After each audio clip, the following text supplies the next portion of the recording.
Hi everyone, this is Queenie Clem with Queenie's Book Talk and Reviews, and I am your literary ambassador. And today we have Leona Washington on my channel today. Welcome. Thank you. How are you doing today? I'm pretty good today. It's been a lazy Saturday. How about you? Fine, it's been fine. Okay, tell us a little about yourself. Okay, my name is Elona Washington. I'm from the DC area. I've moved around a lot. I went to Howard. I pledged Delta. I work in marketing. I've been working in marketing for over 20 years. I'm a director for a company that sells English curriculum to schools. And while I was doing all of that, I was still like finding it in my heart to write and share my story.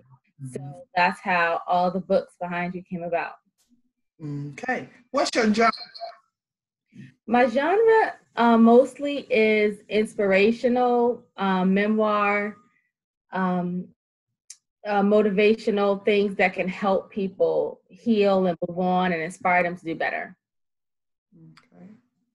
What book has most influenced your life? I've read a lot, and I'll say there are a lot of books, but the book that had the biggest impact on me to help me kind of move on from the stuff that happened to me as a child was The Courage to Heal. It's a workbook for survivors of child sexual abuse. Okay, now you want to talk about books that are behind me? Yeah, I guess it's time to talk about that, right? So the first book I wrote was my memoir. It's called From Ivy League to Stripper Life. It's the one you see the pole and the girl's legs. Yeah, it's that one. So that came about during a time in my life when my husband pretty much left me. I was a single mother. I still had a great job, but I got laid off of my job. And I felt like every time I was going two steps forward, I was going like one step back. So I knew like in my spirit that I was called to write this book. So this book is about me being raised by Ivy League parents. My mom and my stepdad went to Princeton and Dartmouth, and everyone in my family is like super smart. They graduate with a 4.0 or over a 4.0, but I graduated like a 3.2 and not really, I felt like the black sheep, not really being treated as if I was loved or whatever. And then going through a lot of the sexual abuse.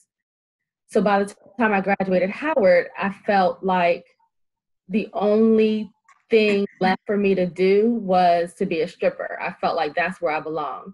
So this book talks about how I reconciled the feelings that I felt growing up as an unloved daughter and then being a victim of child sexual abuse, and how I got over both phases of that life to live better, answer my calling, and to help other women and men heal.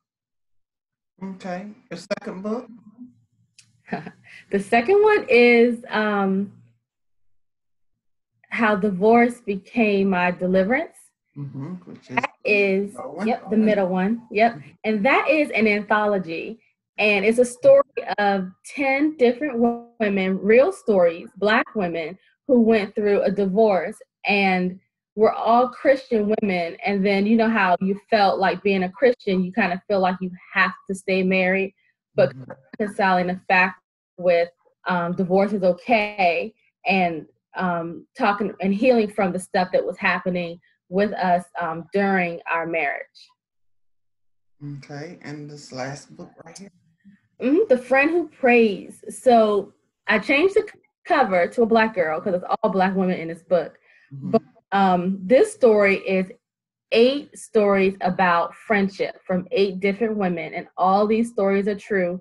So you can have stories of, I think the opening story is this girl is in court because her roommate did something to her and is going to jail. From another story of how the last story is a girl lost her sister due to domestic violence. So it's a story of good friends and bad friends. and how you kind of reconcile and learn the lessons from each. Okay. How do you do your characters and plots? So, since my stuff is true, the plot has evolved over time, right? Mm-hmm. But there's also this thing of, how do I tell the story without bashing the people in it? You know, like, how do I talk about my mama, how do I talk about what my daddy did, all of that stuff, without it becoming a war in the family, right? Mm-hmm. So I discovered the best way to do that is to just tell what happened and how what happened impacted you, instead of talking about that person, right? Mm-hmm. Say, my mother told me that she didn't like me, right? But instead of saying something like, my mother was a bitch and she did this and this and this to me, you know what I mean? So there's a difference. And then talking about how that statement affected me. So being nonfiction, you know, the plot and stuff is true, but you just have to find a way to make sure that you don't end up creating more enemies, more drama. Mm-hmm. Mm-hmm. What was the hard writing? First I was scared to tell my story because I come from a pretty decent family, and I was the only person in my family who had lived like this. So like my aunties and uncles and cousins were like, what? And the other piece was telling my story without it without giving away everything about my parents. Mm-hmm. Okay. How hard is it to establish and maintain a career in writing? So I'm going to say it's really hard. And I have a marketing degree. So it's easy for me to market other people. Like, I publish other people's works and I can tell them what to do and how to go about it. But one thing that we have to keep in mind is that it's slow, especially when you're a self-publisher. Mm-hmm. You don't have the backing of a traditional company who's finding you fans and finding you bookings and book signings. Like, you're going to have to find the time to do all of that stuff yourself. Okay. But it can happen, and there are people who have done it. I have been doing it on a part-time basis, but I know people who have like borrowed money and then just put their career, everything on the line to just do this full-time and make money off of it full-time. Oh, wow. All right. Are you married? Do you have any children? And how do you balance family life and writing? So I'm divorced. I have not remarried. Not seeing anybody. So not really much to balance. I have a daughter. She's 28. She lives in Dallas. She's married. So she's taken care of. But my son is 16 and he lives with me. And having to balance my story and balance my events and stuff around his schedule and finding people to watch him so I could go traveling has been my challenge. You know, like, I used to, when he lived with his dad last year, I used to travel wherever I wanted to go. But now I just have to pretty much stay in like the Philadelphia, DC area because it's easy for me to go back and forth or to bring him with me. Okay. What started your path to writing? I was always a writer, even when I was like in elementary school. I used to always journal and make up stories, and I loved doing it.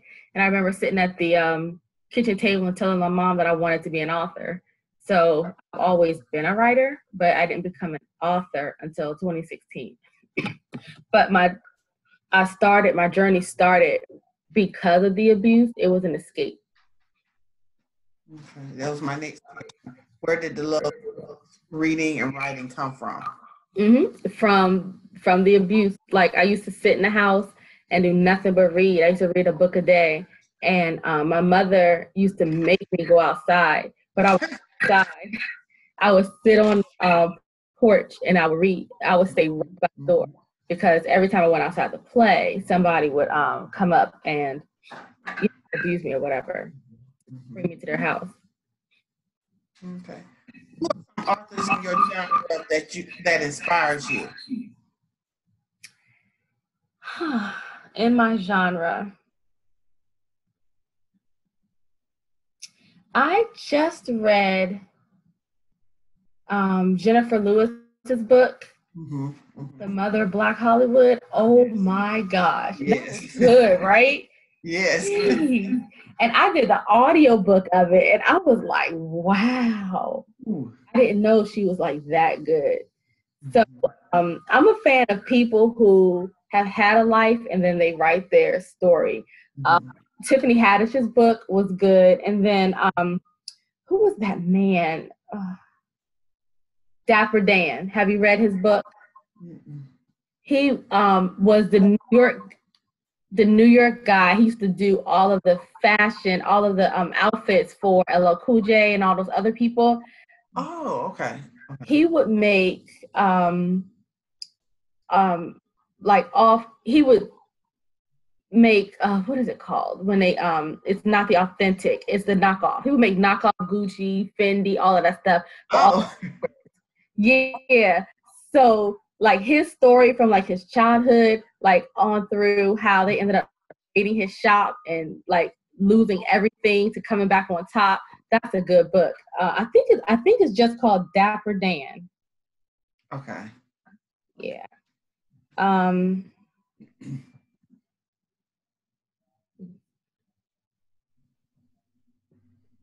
Yep, it's just called Dapper Dan, Made in America, a memoir. That was a really good book too. Okay. Why did you choose the genre that you're in? Because writing and reading has always helped me. You know, when I was little, I used to read Nancy Drew and Hardy Boys. That was my escape. And then like in my 20s, I was in that Terry McMillan phase like everybody else.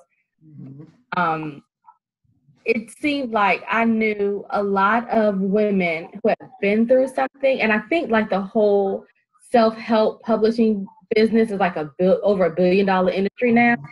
So it seemed to me Black women we're so grossly underrepresented that when we're reading those books, we're reading it by mostly white men and some white women, but we really don't have enough real stories of our life to kind of help us heal. Oh, okay. What has been of your most rewarding experiences as an author?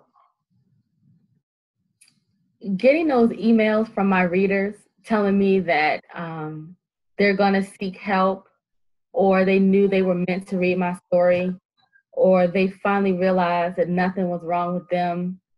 So just knowing that I have an impact to change somebody's life. What do you love most about the writing process? Getting all of my feelings out, because sometimes we keep it all bottled up and then we think we're okay, but it may come out in different ways, like yelling at your child or going to work and having an attitude or not really really working right, or spending mindless hours watching TV when you could be doing something productive. But writing, you get all your feelings out. So it's kind of like a release, and then you can kind of move on and do what it is that you want to do. Yes. What projects are you working on right now? So I actually have a male author, and his book is fire. So do you remember the Jaybronco Car Chase back in the 90s? Yes. Okay. So do you remember right around that time, there was a shooting? A Black man went to his job and killed 4 supervisors. Yeah, I think so. Yeah. Yeah, that's his father. Oh, okay. Yeah, so he talks about how his dad was dealing with a whole lot of pent-up anger and depression because he was abused as a child, right? And so he ended up exploding because the supervisors on his job were treating him like crap, right? So his memoir is about how he was dealing with his anger and depression and how he was about to explode on the job, and he felt like he was about to shoot up his job at around the same age that his father shot up his job. Wow. And he's in Philly.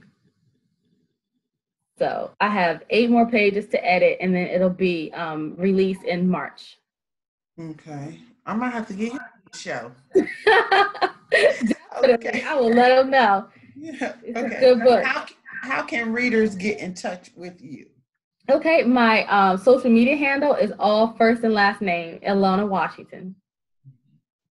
Okay. Is there anything else you would like to add before we close? What do I want to add? So I have a t-shirt line called Love is My Superpower. And it's going to be a lot of different words, like peace is my superpower, faith is my superpower. But just kind of like inspire people to realize that they're bigger than their problems and they can display faith, hope, and love or whatever else and live a better life. All right. Thank you so much for coming in today and talking about your books. I really do appreciate it. Thank you, Queenie, for having me. I appreciate it. All right. This is Queenie Clem with Queenie's Book Talk and Reviews. Happy reading. Bye, y'all.